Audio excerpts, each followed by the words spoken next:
Hi guys, it's Umair and I am here at Gamma Engineering Middle East today. This is one of the biggest rental in Middle East, and today I'm gonna explain how to be a very good camera assistant on set, what you should have in your camera assistant kit, how you should prepare your camera, and then how you should prepare your bag for the shoot, and then what makes you a good camera assistant on set.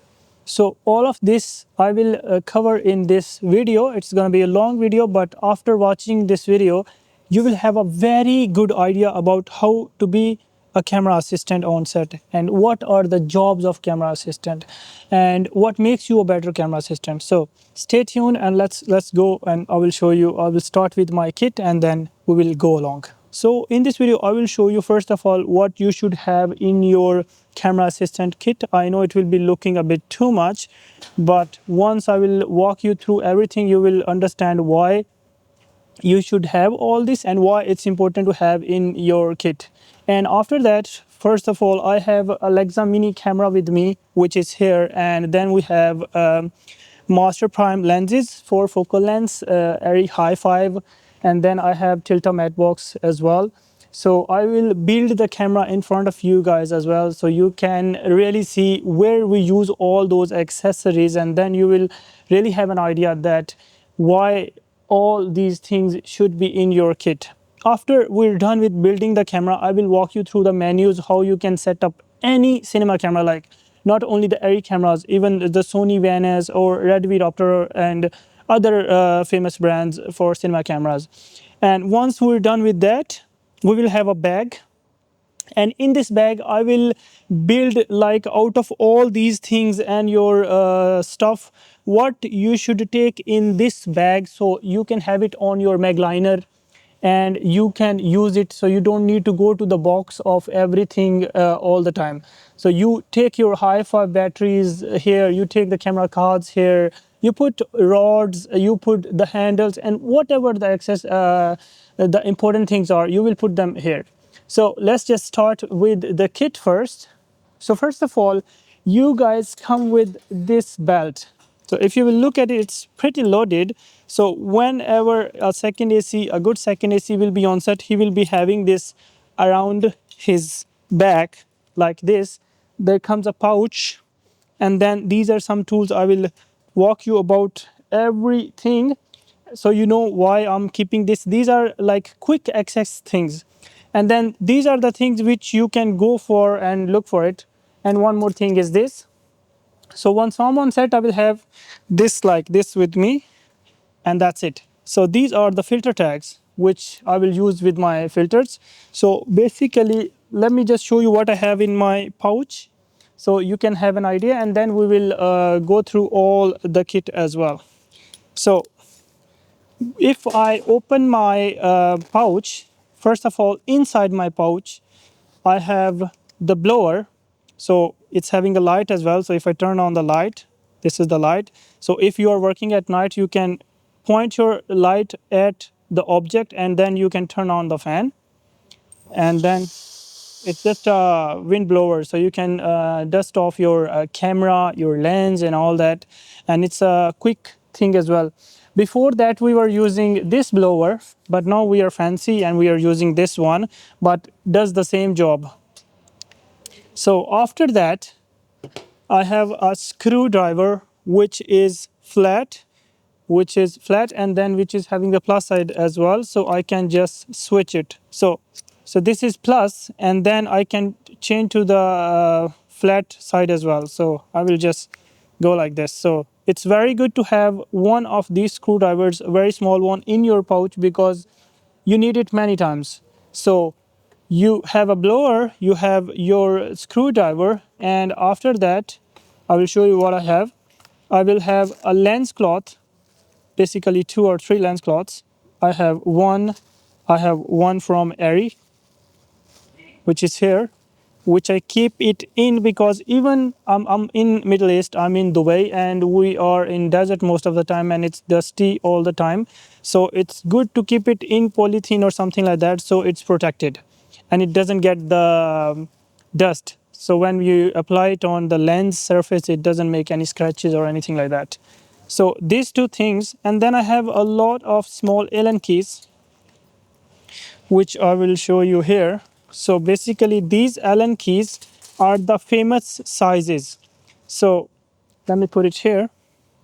So I'm having 2 mm, I'm having 3 mm, I'm having 1.5, 2.5, and this is also a 2 mm and 1.5 mm. So I am having multiple of these. I just like to keep them in my access because these are very important ones and we need it a lot. Now if you are a second AC, you might be thinking there is one more Allen key which I didn't talk about, which is the mighty 316 and the 4 mm. So these three, like 4 mm, 316 and 3 mm Allen keys, are the most used Allen keys in our industry, to be honest, in camera department basically, because whenever you have a quick release, it will always be 4 mm screws.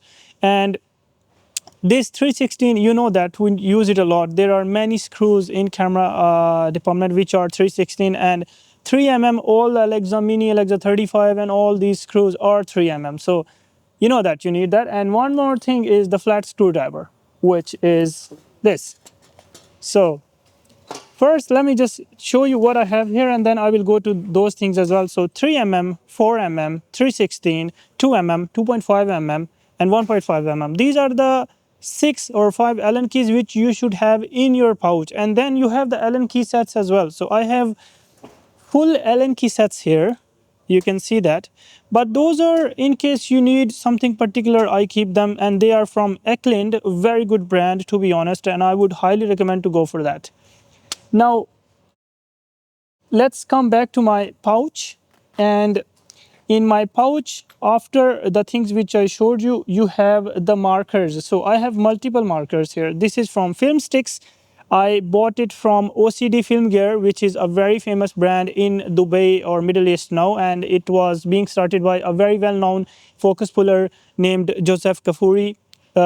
If you will work in Middle East, you should know him. And this is a brand which he started, OCDFilmGear, and I got it from him, from OCD Gear and Filmstick. He is the reseller of Filmsticks. So yeah, and I have many things here which I will show you, which are from him, which I got from his shop. And he's a very good guy, to be honest, and he makes very good accessories for camera assistants. And then I have a permanent marker. So one permanent marker, 2 whiteboard markers, and then some Sharpies are there. Now, after I'm done with my pouch, there is a lot more which goes on my belt as well. So let me show you what is on my belt. First of all, I have the laser rangefinder.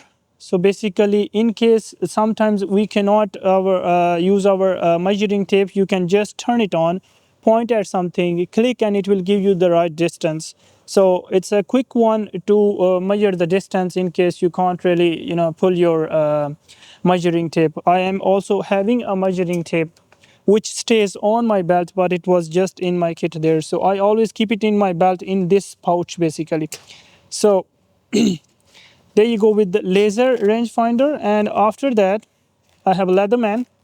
Always good to have. It's a multi-tool, and you know that it's very, very important to have it on set. You can do a lot of things. You can cut the things, you can make the things tightened and everything. So leatherman is very important to have in your kit. After the leatherman comes this stuff. So basically, I'm always having 3 or 4 colors, but I have stopped doing second ACs for like an year, and it was just sitting here, and I was like, okay, let's just show this. So I was always having a green, orange, blue. These are the 3 colors which I mostly have. This I always use for camera A, blue I use for camera B, and green I use for camera C. And you can choose your colors, whatever the colors you want to use for your preferences, but these are the famous ones in here. So now, after that, I have the T mark. I was always having like 4 to 5 T marks. Now I'm left with only 2, and you can see how often it's used. Also from Film Sticks, also from OCDFilmGear in Dubai. So a very good thing to go for. Even the Open Moon is from him. So he's having very good stuff with him. I would put the link in description as well if you guys want to see his page on Instagram, and you can really see what he's having. Now, after that, I have these things which are very, very important to have with you, and these are the V-mount plates. 2 of them in my belt in case I need to go for it. And you see the screws on these are the 316 screws, and you have the Allen keys in that. That's why I keep the 316 always on me, because we need it a lot, many times. So 2 of these I keep in my pouch on my belt. And then after that, I think I'm pretty much done with my pouch. Oh no, one more thing I wanted to show you is the lens cleaning kit. So I have my Roscoe lens cleaning liquid, which I keep on the side of my pouch in case I need it. And with this, I will always use the Kimtech lens tissues. So I'm sorry for the condition, but I'm not using it anymore. It was like this in my bag, so yeah, it is what it is. To clean the lens, what I was doing is I was opening it, basically putting some drops of the liquid on the tissue, and then in the middle of the lens I will start circling and I will move towards the edges, and that's how the lens is being cleaned. That's how I learned it. So this is also good to have in your pouch, and having the lens tissues is also important. So after that, I will not put it for now. I'm done with this.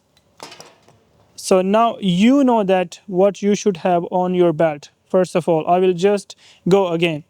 You should have the Allen keys, 3mm, 2.5mm, 4mm, 316, and then you should have a flat screwdriver, and then a brush as well. I think I didn't talk about that. You should have it in your pouch. Then you should have the markers, the Sharpies, then the lens cleaning kit, screwdriver, flat, and then the plus screwdriver. And then you should have a chalk as well, which I put it here, which is very important. So chalk, basically on all the places you cannot put these T markers, basically, when you're on exteriors and there are some places where you can really just use a chalk, you can just make a mark and then you can just erase it. It's not like a permanent thing. So it's good to have in your pouch as well. Now, when I'm talking about all this stuff, you might be thinking when I'm gonna purchase it, it's gonna be expensive. It might be a bit expensive, but if you don't wanna buy all this kit, you should at least have this basic pouch, whatever I discussed in pouch, plus the lens cleaning kit and the slate. This is the basic stuff you should have as a second AC. And then there are other things which makes you a better second AC or a camera assistant who can really work on Hollywood level movies or on very, very high-end commercials. So let me just walk you through the other stuff which I have. So first of all, I will talk about the slates. I have 3 sizes of slates. Basically, this is the normal standard one, which I use on normal sets. And then these 2 slates are called insert slates.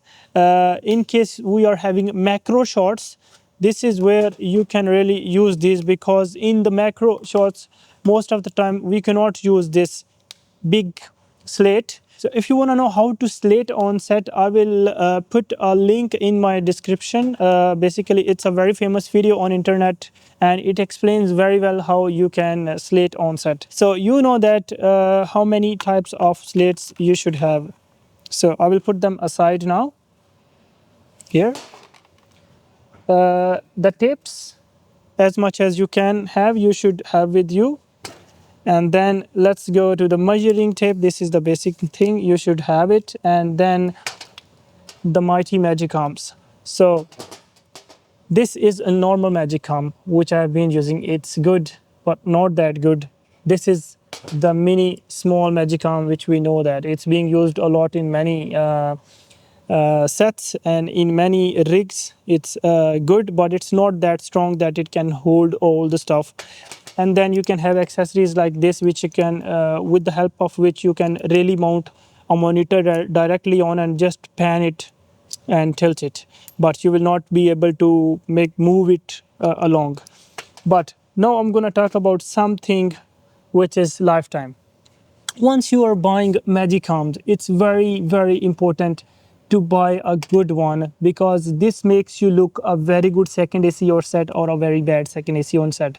Because once the Magic Arm starts working badly or it doesn't hold the things, you look bad on set. So this Magic Arm is maybe more than $200, but once you buy it, it's once a lifetime thing, and you will always have it, and it will never ever make you feel bad on set. So it's from ULCS American brand, and it's on that shop as well, which I talked about, which will be linked in the description. And once you buy it, you will know why this is $200 or more than $200. Well, it's a very good thing to go for, and I would highly recommend buying this instead of buying a $50 or $70-80 a Magic Arm and then losing it after 6 or 7 months. So Magic Arms are done. After that, you have the screws. You should have, let me just show you, I have like many types of screws: flat screws, 3 to 3, 3/8 to 3/8, quarter to quarter, adapters and all that. So in case I need to do any adoption, I can have the options on set.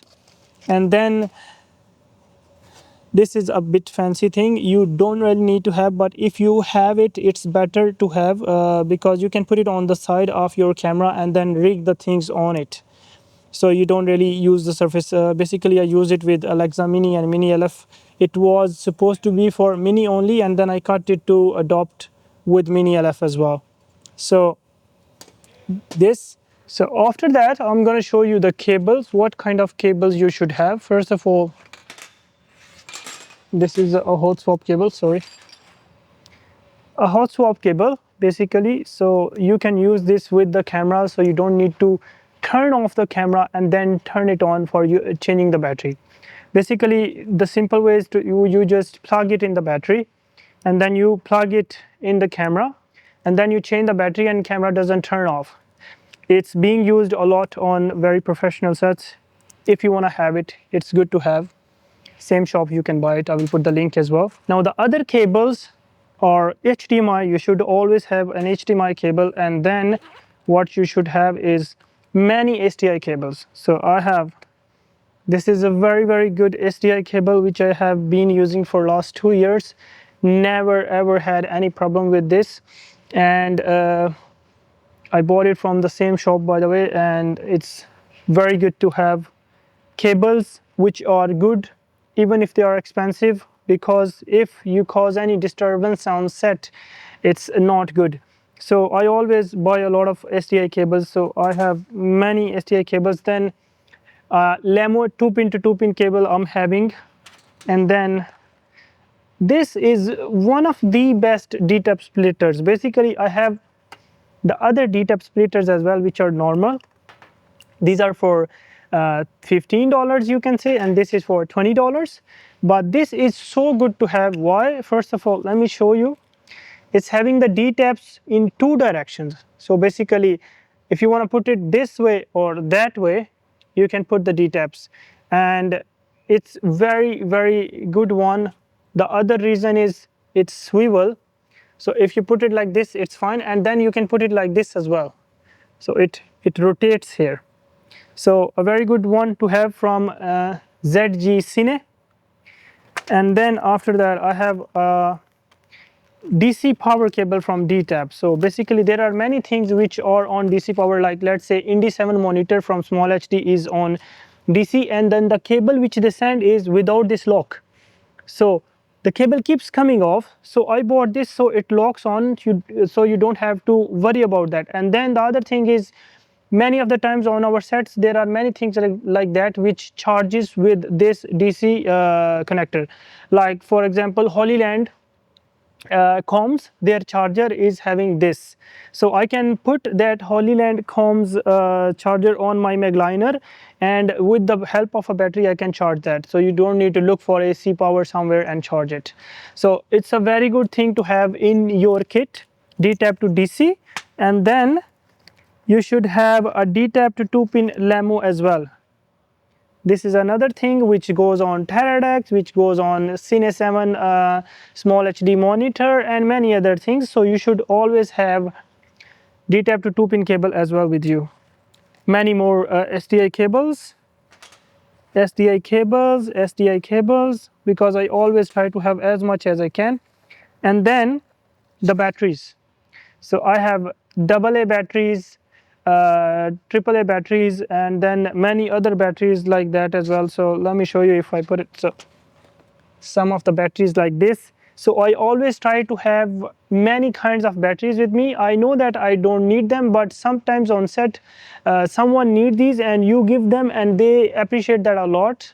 It's just a thing. When I was doing the second AC, I made a box which was called Shit Happens, and in that box I was keeping all these things, so in case on some stage you need them, you can use them. A BNC connector which connects the BNCs together, basically it's for the video assist people, but it's good to have one at least in your kit. So that's it. Cables we are done. And then to make your camera look good, the antennas from Teradek or any other brand are always going to be tangled or not good and all that. So if you are having these mushroom antennas, it's very good because they will just be tidy and small and not touching the hands of our DOP, and they look good as well. And in this box I have one more thing as well, which is Velcro, which you need a lot on set. So it's good to have Velcro as well, because many times there are things which doesn't have screws, so you can put this Velcro on your camera and then on that device, and you can just put it on your camera or anywhere else. Most of the time the sound engineers doesn't have things with screws, so we use it for the tentacles and for the receivers. The next thing which I'm going to talk about is the Precision Tool Kit. You need it many times on set. For example, on one of my last shoots, we were having a problem with the bridge plate of the camera. It was not getting tightened on the sliding plate. So to do that, when we opened it, inside that there was some small screws which needed a kit like this. You cannot use bigger screwdrivers on them, because if you do that, you will screw the screw. You will just destroy the screw. So you should have a kit like this, because surely you will need it on set many times. So precision screwdriver kit is very important to have with you in your kit. The next thing I'm going to talk about is the rods. I have too many rods, different lengths, different diameters, 15 mm, 19 mm, and then I have this as well. So you use these rods on camera for your help, and I have metal ones, carbon fiber and all that. So I just kept buying, but at least you should have this length of the rods in 19 mm and then 15 mm as well. If you don't want to buy 19 mm rods and you want to buy only 15 mm rods, you can just buy the step ups and you can work with them as well simply. But you should at least have them. So the rods. Then after that, very important thing for second ACs nowadays is to have an iPad, so you can do the camera reports. You can connect your camera and control your camera wirelessly, because we know that nowadays everyone is controlling cameras wirelessly. So I have done many videos about that as well. Like if you want to control the Eddy cameras, I have done videos, the link is up. If you want to control the Sony Venice, which not many people know, I have already done a video about that as well. And then in case you want to control Red V Raptor, Phantom and all that, there are videos. You can watch them and you can learn how it really works. And I've done them. So very good thing to have is an iPad with you in your kit. I will close it. A torch, very important one in the night shoots. I always keep it on my head. You can see this picture as well. So basically it always stays on my head whenever I'm shooting at night, because you should be able to see the things, and many times we are in desert where we don't have any lights, so it's better to just turn it on and turn it off. So a good one to have in your kit. One box like this, it was being made in Sweden. gifted to me by one of my friends who is a focus puller now, and it's a very good one. You can keep your cards in this, so they are safe. They don't just walk around, or you just don't miss them. It's a very good thing to have a dedicated box for your cards. So close it. Filter tags. Where are more filter tags? Filter tags. Okay. This is a fancy thing, very famous on sets now, that we put our filter tags on the Mattbox. So whenever DP wanna know what filters are in the Mattbox, he can just do this and see on the Mattbox. So these are the ones which I got from OCDFilmGear as well. These are very good ones, to be honest. FSND and all those, I keep changing them because I have the full kit with me. I have the others one here. So with the help of these, I can just put the filter tags on the Mattbox, and DP just can see instead of asking and looking for people like what are the NDs inside, what are the Black Promise or Hollywood Black Magic or whatever the filters are inside. Okay.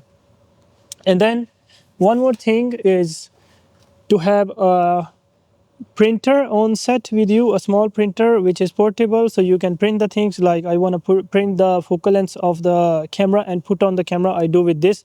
I want to name the buttons of camera, like exposure button, ND increase button, or lock C button on Arri Alexa cameras. I just print it, cut it with the scissor, and just put it on the camera. The kind of one of the last thing is these things also done by, you can see JK, Joseph Kafuri is his name basically, but his brand name is OCD. He did this, and I never found anything better than these ones.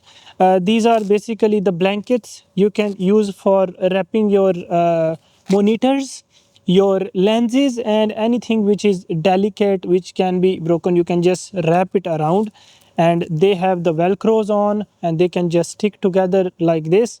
Very good things. I highly recommend to buy these things at least. It's important to have them. It's not that you can have and you cannot. It should be there so you can make the things safer. And one last thing is the laser, just for to give it to a key grip, so he can put it on his dolly for the marks, so they don't really need to be looking for anything else. So I think pretty much it. Two of these to put under your monitors. So in case the rental sends you a monitor and it doesn't have it, you can just screw it in and keep it on C stand or anything. So it's good to have these extra in your kit as well. It just costs like $1 or $2. Yeah. Now we're done with what we should have in our camera assistant kit. Next thing which I'm gonna tell you is like how you can build your camera in a proper way. So I'm having Alexa Mini with me with master primes. I'm having a Mattbox, a high five, and everything. So we will prep it properly. And by doing that, you will see that how I use my accessories in that. So you will really understand why we need to have all these accessories. The next thing is after we're done with the camera build is gonna be how we prepare our bag for the shoot. So I am having a camera assistant bag here. So in my bag, I will try to put everything which I will need on set. So I don't need to go to the truck and look for the things once they ask for it. Like for example, the hi-fi batteries should be in my bag. The cards of the camera should be in my bag.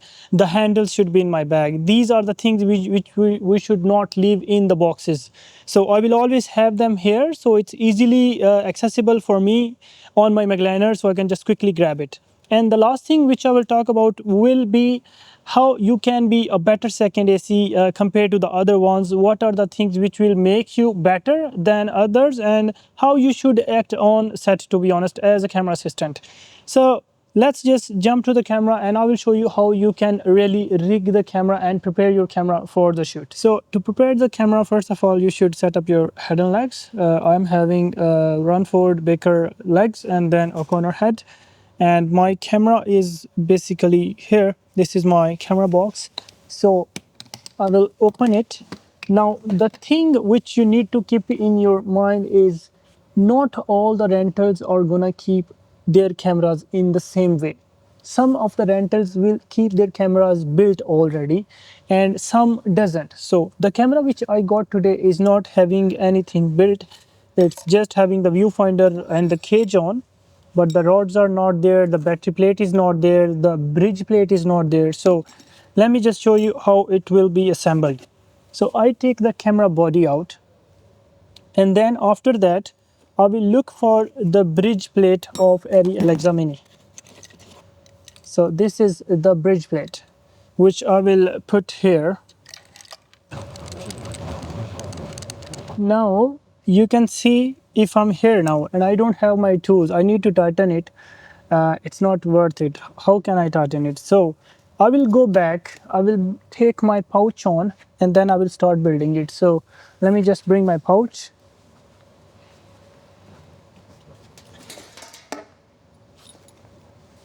I will put it around my waist,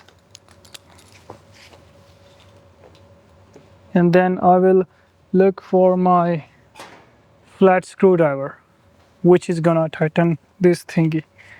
So I will just make it upside down, tighten it,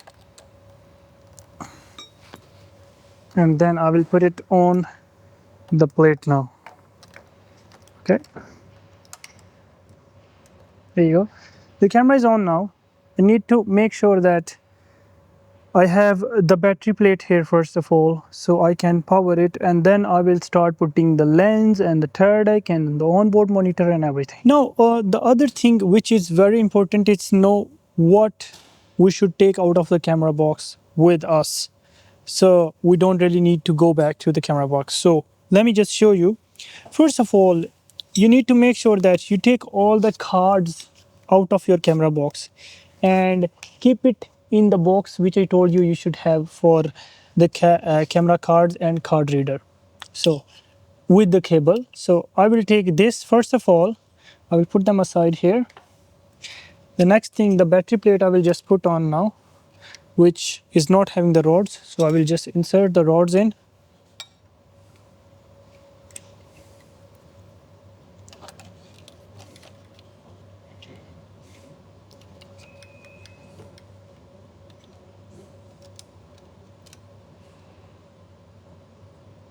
Okay, and then once you do that, I will just plug this in the power here.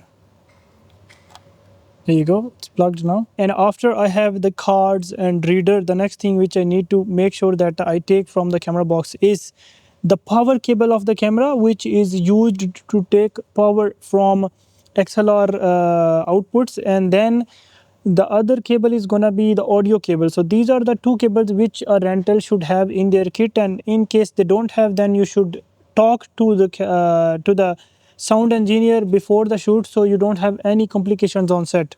But you should surely check in the box that you should have the audio cable and then the power cable. So I will just take these two cables out. This is the viewfinder extension, which is not being used anymore, but it was being used a lot before in vintage cameras and all that. But it's just a piece which is sitting in the boxes now most of the time. So this is the power cable which I'm talking about, which is having a 3-pin to the power of the camera, which goes on the heads. Like if you put the camera on a Russian arm, they will have output like this, so you can connect your camera and you don't need to keep changing the batteries in the Russian arm. And then you have the Ethernet cable, which is for controlling the camera, and we don't really use it most of the time. And then you have the sound cable and the extra viewfinder cable as well. So these two cables should be taken as well. So I will take these two and this, and I will put them in my bag. So these are the things which are gonna go in bag. So I will just keep them here for now.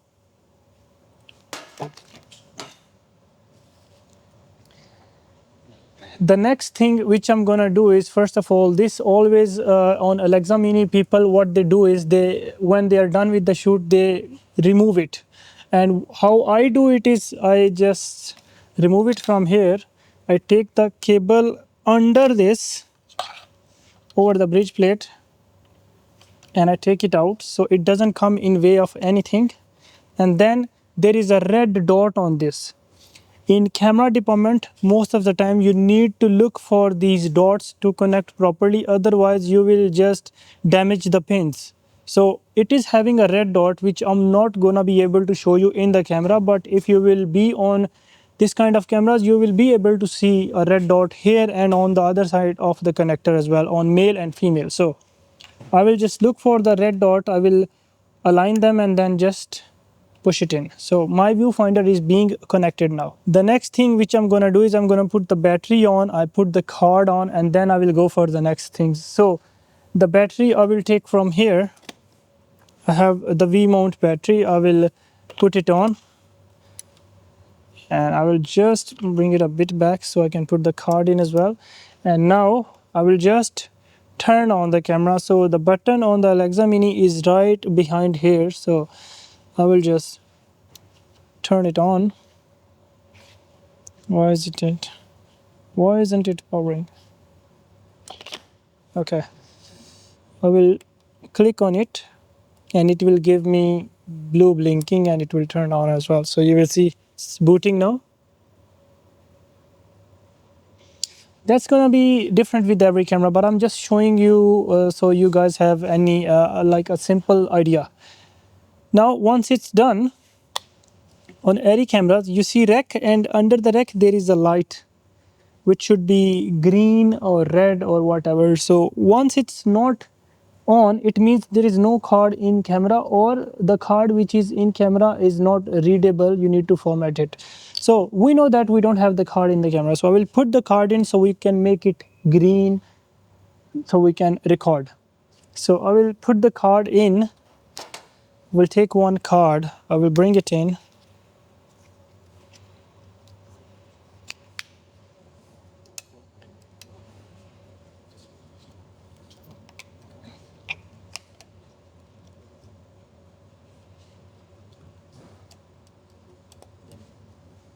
Now you will see here it's initializing and it's telling me erase card. Why? Because this card is being parachuted. What is parachuting? Parachuting is basically whenever you give a card to a DIT, they do the backup and then they have a software called Parachute, which checks the things and inverts the code. So basically if it's, we know that the data is written in ones and zeros in bits. So simply what it does is it makes every 0 1 and it makes every 1 0. It inverts the code. So that way when the card comes back, we know that it's being copied properly and it's being parachuted. So we can just erase it. Now camera is almost ready to take the things on. So what happens is we put the lens on. To control the lens, to control the light in the lens, we put the matte box, and then the NDs or any effect filters goes in the matte box. And then after that, to control the focus and an iris, we have the motors which we put on. Now these things are to control the lens. To see what we are shooting in the camera, we put onboard monitors, and then to transmit to the other guys to make them see the footage of the camera, we need to put the TARDEC on. So these are the things which I will put, and then we will use our accessories, my accessories, and see how the accessories are important to have with you guys. So let me just put the lens on. So for the lenses, I have these 4 focal lengths me from Master Primes, Arri Master Primes. So it's I am having 32, 40, 65 and 100. But I have written now T1.3, and then I have written here 14 inch with 32. With 40 I have T1.3 and I have written 0.4 meter because this minimum focus of this lens is in meters and it's having the metric scale. So let me show you why I put it here and why it's important to have it here. So once I open the box, I will see all these lenses, and in these lenses what I need to write down is first of all the focal lengths, what focal lengths I have, then what's the minimum focus of these lenses, and what's the wide open t-stop or f-stop of these lenses. So basically these all lenses are 1.3 t-stop and their minimum focus is different because surely the tighter you go, the further the minimum focus go. So on 32 we are having 14 inch of minimum focus, One more thing which you need to check and remember is what is the front diameter of the lens. What I mean by front diameter is like the diameter of the lens, because you will need the rings to go on from the mat box, so that is very important as well. So you should know what's the front diameter of the lens, so you can take the right diameters out of the mat box which are here. So you can see there are a lot of diameters. On the master prime we know that it is 114, so we will go for it and we will take it. But let's say if you are using Cook S8i, that is having 104, and there are many lenses which are having different front diameters in the same set. For example, let's say Cook S4i, the wider lenses are having different front diameter, or ultra primes, or any lenses like this. So let me just put the lens on now, and then I will show you what I mean by taking the right front diameter. So one more thing which is very important is, like, let's say we are having a lens which is PL mount. This is PL mount. If there was an LPL camera, you was gonna take the LPL to PL adapter and put it on as well, but that is surely you will do it, otherwise you cannot put the lens on. It's just a thing which I want to remind. Now, how do we put the lens on? How we know that the lens is in right order, if it's upside down or not? So the thing is, on most of the lenses you have this writing on two sides. If it's upside down, the writing will be upside down, you can see. And if it's on sides, you cannot see any writing. So the writing should come on side, and then it should be in the right way. It should not be upside down. That's how you know the lens will go in the proper way. So I give this lens to the focus puller like this, and they take it and they do like this and lock it. Now we are done with putting the lens on. The next thing what I'm gonna do is I'm gonna put the mat box on. So for the mat box, first of all, I need to know on this shoot how many lenses I am having. Like sometimes we have the prime lenses, and then we have some of the zoom lenses which we will use with the Russian arm. So when you have that, they will be having different front diameters. So you need to take all the required rings. For example, first now I will take 114. I will put with my mat box. These are the things which you should do once you are prepping the camera, and you should not miss these details, otherwise you might look stupid. So I will take this, I will put it on. There you go. And I will just tighten it. Now I'm done with doing the mat box. Now I want to show you what I was talking about for the safety. So if I open it and I do something, you see this filter can fall down. So to make it safe, you should at least put a tape under with doubled tape so it doesn't stick on. And if you don't want to do that, you can at least do any safety, so you are sure that you will not break any filters on set. Now I will put it back, and the safety which I was talking about, I will just show you how it goes. I will not put it for now because we are already very, where is that? So the safety which I was talking about is this. Basically, you don't need to put the cables if you use this safety. So let me show you how we can really put it. So basically it goes on like this, and I just screw it in with the screwdrivers, which is 2 mm Allen key. So I'm just doing it for you guys now, but if I will do it on shoot, I will screw it properly. So this safety is just to put on, so when the filter is going down, it will just block it.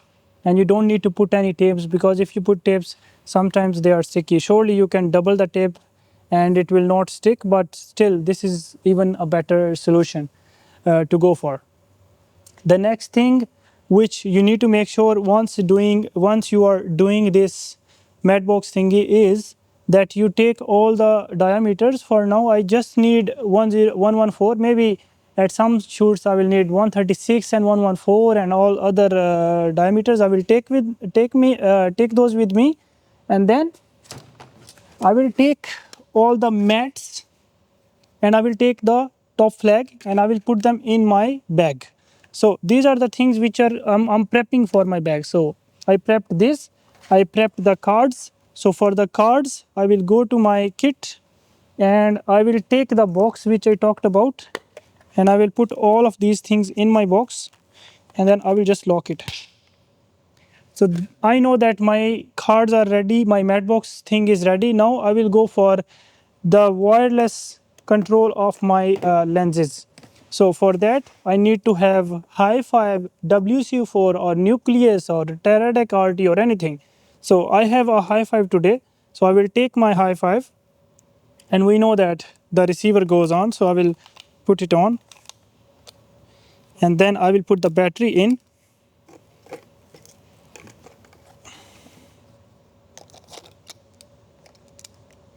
Now my Hi-Fi is ready to be turned on, but before that what I will do is I will take the motors, I will put them on the camera so I can really control. So I will take focus and iris, but if we have a zoom lens we will need three motors: focus, iris and zoom. So I'm just gonna put them on. So to put them on, what I will do is, now it's a very important thing why I was saying we need rods. So you see that if I put it from here, it's not in a very proper position, because if I will tighten it here, when the motor is gonna rotate, it can come like this. But if I have it on top, the motor's weight will be facing down and it will never slip. So for that, what I always do is I always use my own rod, which is this one. So this rod, basically I put it here in the middle, so the motors can be like this. So I will put this on, and now you know that why you need to have the accessories. This is just one example. I will give you many examples now. So let me just put my rod on. So this rod, I will put it here, the same rod which I got from OCDFilmGear. So I will just roll it, screw it here. Now this is very strong, and I know that it will never ever cause me any problems on set. And first of all, now here what I will do is I will put the iris motor, and I will just go like this.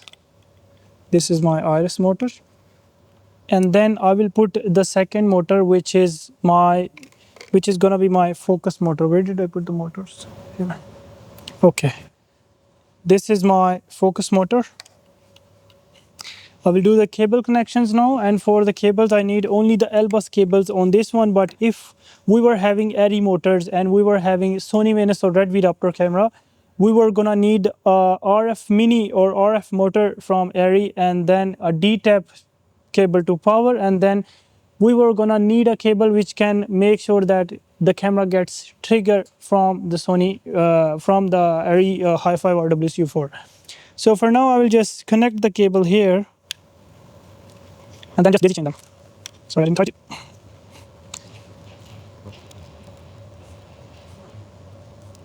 There you go.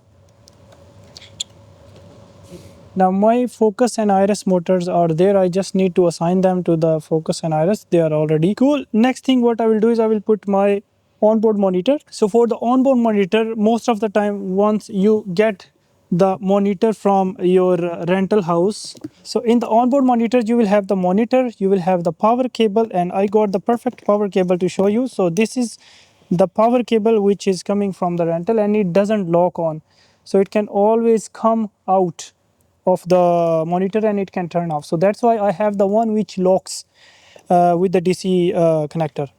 And then I have the Magic Arm, and this Magic Arm maybe is very old and it might not hold properly, so I will use my own Magic Arm as well. So let me show you how I will put my onboard monitor on.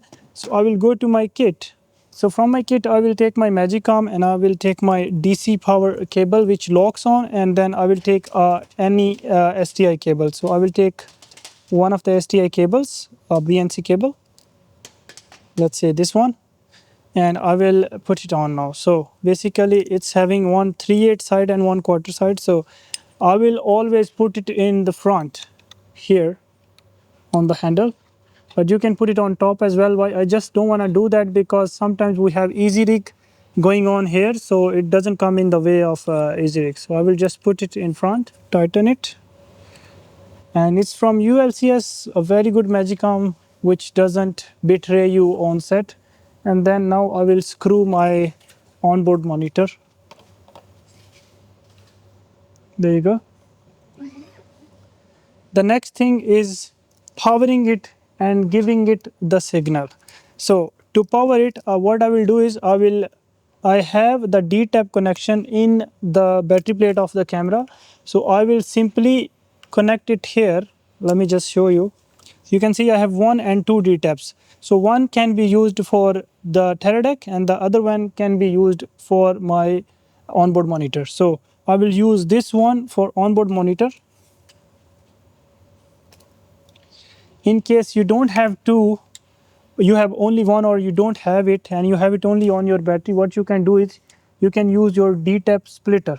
So that is why I'm having the D Tap splitters. On many cameras you don't have this kind of luxury, so you can just use a D Tap splitter, and my D Tap splitter basically have a screw as well, so I can screw it anywhere. It just doesn't go in the air all the time, so it's fixed on my camera, and I just take out from that D Tap splitter the power for my onboard monitor, for my Teradek and everything. So let me just put it here and lock it in. So see that screwing option is very good to have. And then I will connect my BNC as well. Okay. Now I will just make them a bit tidy. It's always good to be very, very tidy. You can see here. You see that the cables are already looking messy. Now I'm gonna connect my Teradek as well, so you will have more cables, and I will show you how you can really arrange them. So let me go for the Teradek transmitter. So I will just open the box, take the transmitter out,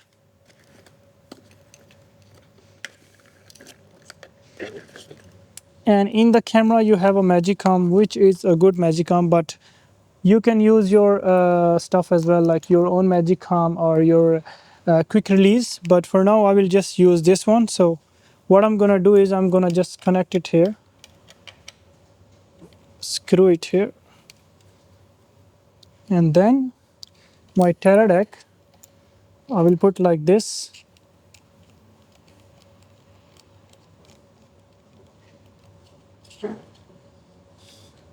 Like here, and I will make sure that it's a bit away from the fan so it doesn't block the fan and my camera doesn't overheat. Now one thing which I was talking about before is, like, let's say we want to use these antennas. If I use these, you can see how they will be in the way and long, and sometimes the antennas are not in a proper condition. You can see it's taped, so it's better to use the mushroom antennas which you are having. So I will take my own mushroom antennas, which are these, and I will just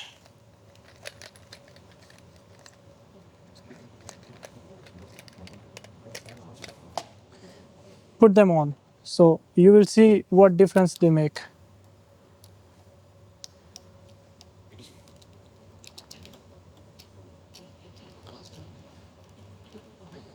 Okay, so we are very good with our transmitter. Now I will just put the connectors down like this so the cable doesn't come up. Now this STI, what I can do is I can take out from my transmitter, because my transmitter basically is having in and out. So I will take from camera in here and out from here to my monitor. This is how I mostly do it. So let me just power my Teradek now. I will take a D Tap to 2-pin cable, or I can use my own 2-pin to 2-pin cable. So same thing, I will connect the D Tap here. I will go back and I will connect the power here.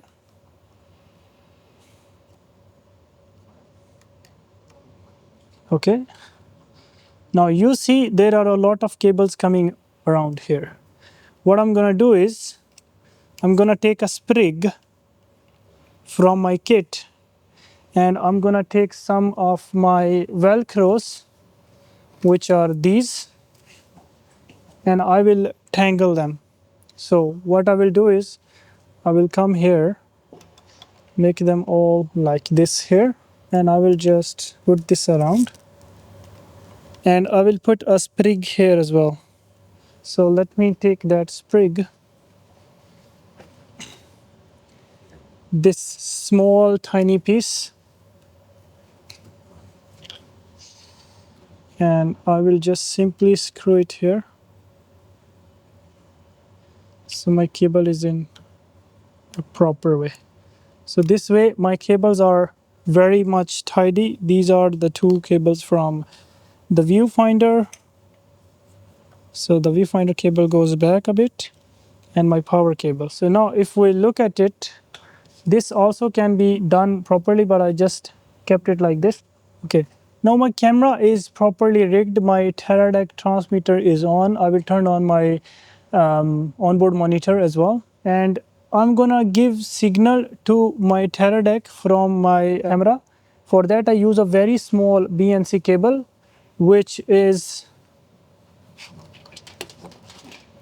this one. It's very small, so it can just go from here to here, and it doesn't make a lot of disturbance. So we'll just put it on. There you go. And now the signal is going from my camera to Teradek, and from my Teradek transmitter to my onboard monitor, and you can see I'm having video in my onboard monitor.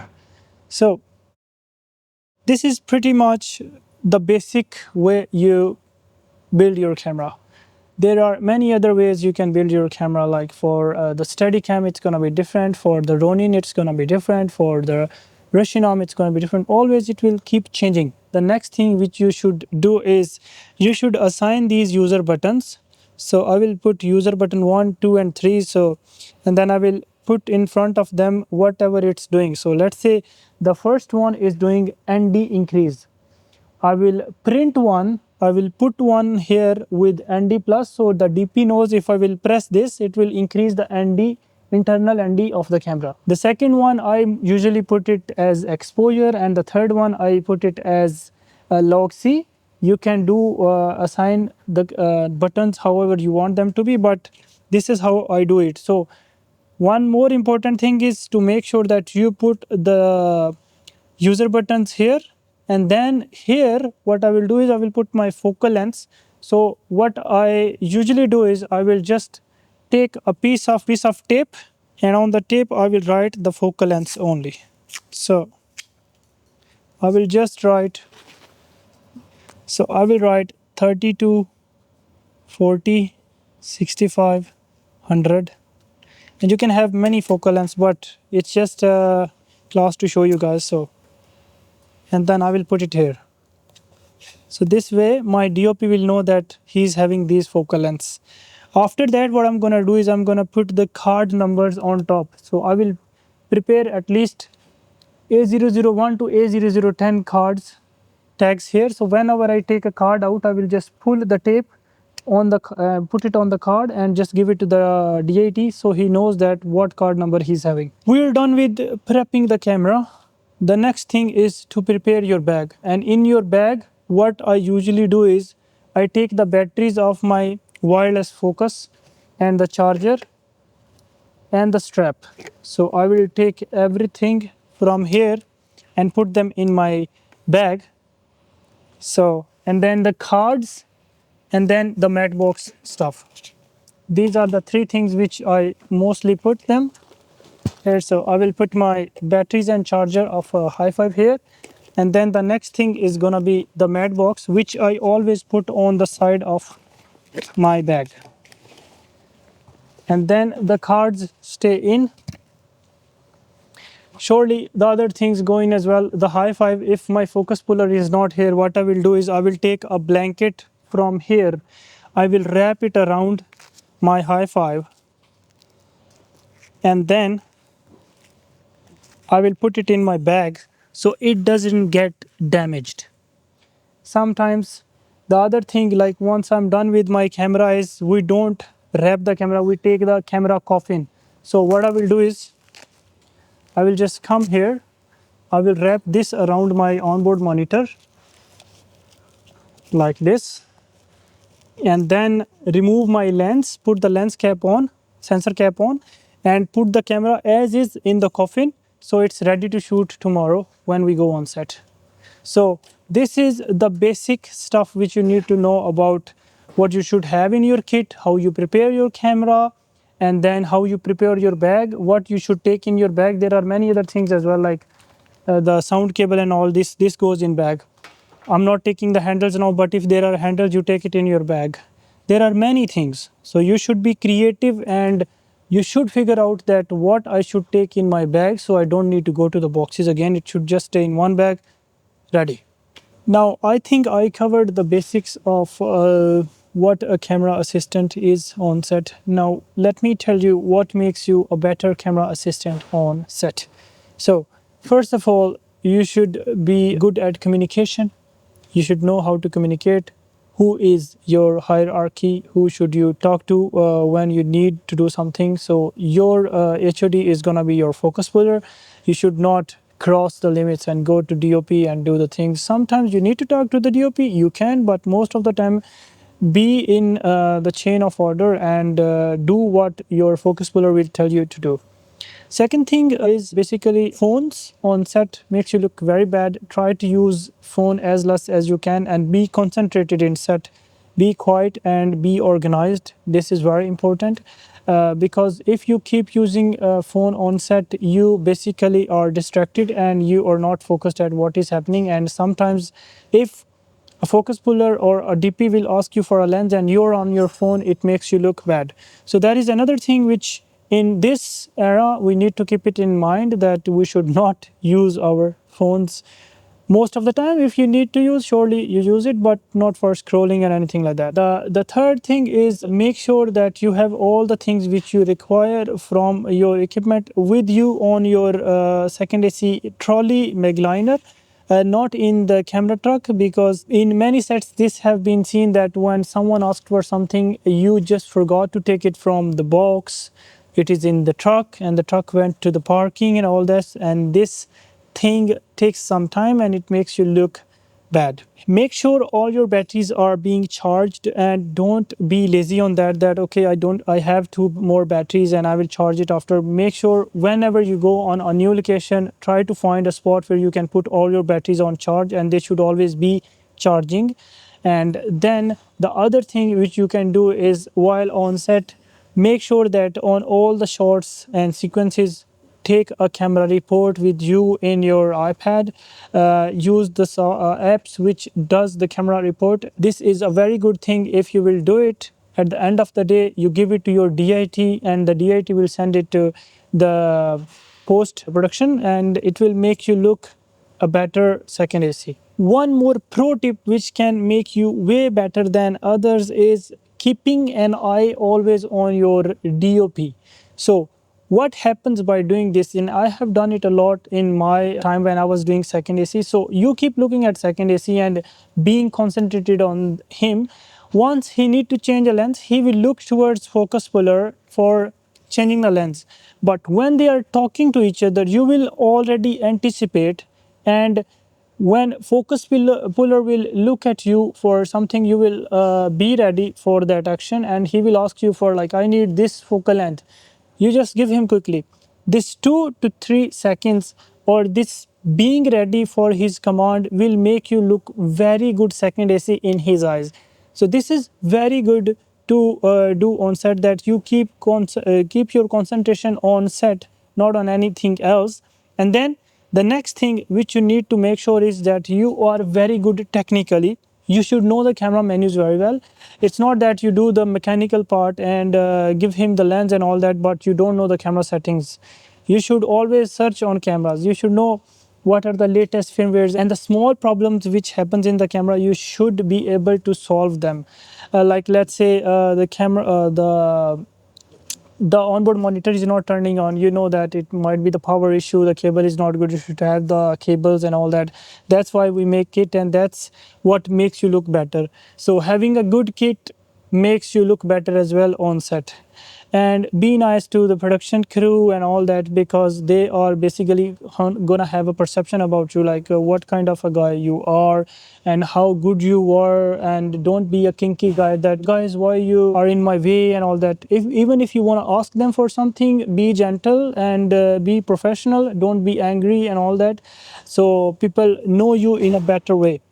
I hope I covered pretty much everything about what a camera assistant should be, how a camera assistant should do his job, what he should have in his kit and all that.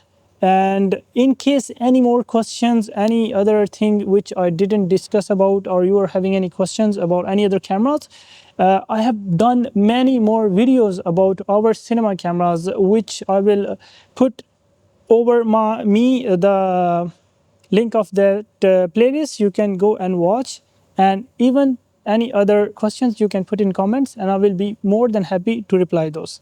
Thank you so much.